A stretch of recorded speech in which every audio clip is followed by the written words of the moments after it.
situation. We have a situation we're trying to contain. We are in lockdown.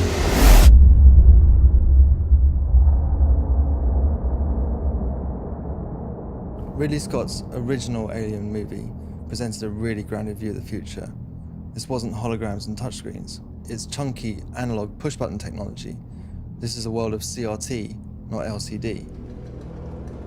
Early in development, our artists studied the work of Ron Cobb, who was one of the original concept artists on the film. And the goal was that if we could understand his process, we would be able to expand on the universe while still remaining faithful to the original source.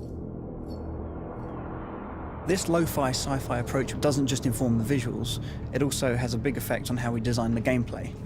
If you take the motion tracker, for example, it's big and it's heavy, you can't hold it at the same time as a weapon. And all it does is tell you the movement of an object on a 2D plane, and even then, only on a small cone in front of you. In order to stay faithful to the source, we set ourselves a rule: we wouldn't build anything that couldn't have been built on the original set in 1979.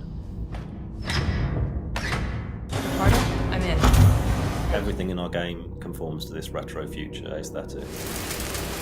The first objective was to strip back the UI as much as possible. For the on-screen elements that we do have, we had to look at a lot of different options to try and recreate the softness and fuzziness that the technology of the 70s presented.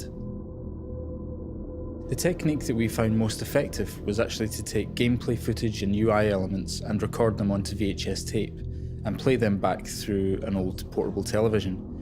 And on its way, we would distort the cables and stamp on the tape and generally destroy equipment in the process. And once we got that back into the game, we found that it didn't just look authentic, it was authentic. This is a game set in the future, but baked in the past. It's a place which we can really relate to. It's also a world in which technology won't save you.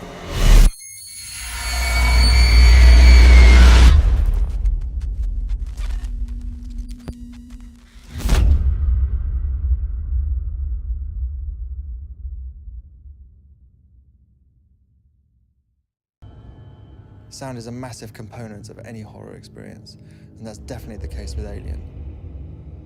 We wanted to be as authentic as possible when it came to recreating the sound of the original music, and so we put together our own orchestra from the best musicians that we knew around London, including some who'd actually played on the original recordings with Jerry back in the 1970s.